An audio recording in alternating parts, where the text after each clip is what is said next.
Ce bas monde est parsemé d'embûches, d'obstacles et de défis. Et très souvent, nous y sommes confrontés tous. Et c'est la manière dont nous y réagissons qui définit qui nous sommes.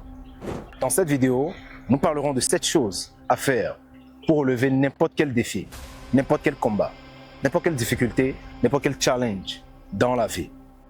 Parfois, c'est tellement difficile que certaines personnes préfèrent emprunter le chemin de la facilité. Ces personnes qu'on appelle les trouillards, qui abandonnent à la moindre difficulté. Ils abandonnent leurs femmes, ils abandonnent leurs enfants, ils abandonnent leur foyer, ils abandonnent leurs projets, leurs rêves et leurs objectifs à la moindre difficulté. Ne soyez pas un trouillard, soyez quelqu'un de respectable. Et pour y arriver, première des choses, acceptez le défi. Vous ne pouvez pas vous y échapper. La vie n'est pas faite pour être rose. La vie n'est pas faite pour les bisounours. La vie, c'est fait pour les guerriers, pour les violents, pour les gens qui ont la hargne, qui ont la niaque d'affronter n'importe quel challenge. Donc, si vous voulez être respectable, acceptez les défis, acceptez la difficulté, acceptez les challenges. C'est la première étape pour les résoudre. Deuxième des choses, ne traînez pas par terre. Très souvent, la vie peut vous envoyer un coup fatal qui vous envoie sur le ring, qui vous envoie sur le tatami, qui vous envoie à terre. Mais ne restez pas par terre. Quand vous êtes au fond du trou, rebondissez le plus rapidement possible. Rebondissez le plus vite possible.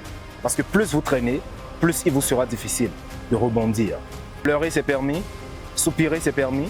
Se reposer, c'est permis. Mais rester à terre longtemps, c'est interdit. Donc vous devez rebondir très rapidement après un échec.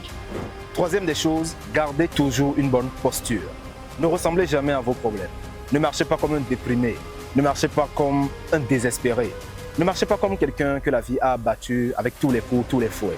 Non, gardez toujours une posture respectable. Redressez le menton, bombez le torse, habillez-vous bien, parfumez-vous, coiffez-vous. Soyez présentable, même quand vous traversez des périodes difficiles. C'est ça qui prédispose votre état d'esprit à ne pas subir, mais plutôt à réagir pour y remédier. Cinquième des choses, ne jamais battre en retraite. Battre en retraite, c'est abandonner, laisser tomber ou jeter l'éponge. Se reposer, c'est permis, mais battre en retraite, c'est interdit. Au lieu de battre en retraite, faites un pas en avant et affrontez le challenge, affrontez le défi. Posez-vous la question, qu'est-ce que je peux faire pour y remédier? Et commencez à le faire dès l'instant où vous le trouvez. Pas de traîne, pas de retard, pas de procrastination. Faites-le à l'instant. Cinquième des choses, évitez les combats inutiles. Les combats qui ne méritent pas votre temps, votre énergie, votre attention. Évitez-les. Parfois, la meilleure manière de gagner un combat, c'est de l'éviter.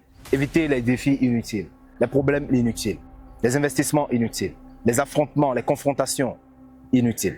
Évitez-les à tout prix. Sixième des choses, sélectionnez bien vos amis. Parfois, la guerre se gagne en équipe. La guerre se gagne avec des gens. Et vous devez bien sélectionner vos amis, les personnes avec qui vous traînez, les personnes avec qui vous allez affronter vos problèmes. Les vrais amis, ce sont des personnes qui sont prêts à encaisser des coups pour vous. Ce sont des personnes qui sont prêtes à se sacrifier pour vous. Ce sont des personnes qui ne sont pas toujours là lorsque les choses sont faciles, mais qui sont toujours là lorsque les choses sont difficiles. Ce sont des personnes qui peuvent faire des sacrifices pour vous. Ce sont ces personnes qui sont vos vrais amis, indépendamment de leur âge, de leur sexe, de leur race, de leur position sociale. Ces personnes qui sont prêtes à supporter des coups pour vous, ce sont eux, vos vrais amis. Et c'est avec eux que vous devez avancer. Septième des choses, ne perdez jamais de vue l'objectif. Les problèmes viennent souvent sous forme de distraction. Les problèmes viennent pour vous dissuader, vous faire perdre de vue votre objectif principal. Si vous perdez de vue l'objectif, vous ne l'atteindrez jamais. C'est la raison pour laquelle, peu importe le défi que vous traversez, gardez toujours de vue l'objectif. Parce que tout ce qui arrive dans la vie, c'est comme du parfum. Ça peut sentir bon, comme ça peut sentir mauvais. Une chose est sûre, ça finit par passer. Donc les défis, les problèmes et les challenges sont toujours temporaires. À un moment donné, ils finissent toujours par passer. Mais votre objectif, quand vous le perdez de vue, il s'en va de manière définitive. Alors ne laissez pas les défis vous distraire. Gardez toujours l'œil sur votre objectif parce que les défis passeront et vous finirez toujours par l'atteindre. Votre heure viendra. Dites-vous toujours que votre heure viendra. Soyez respectable.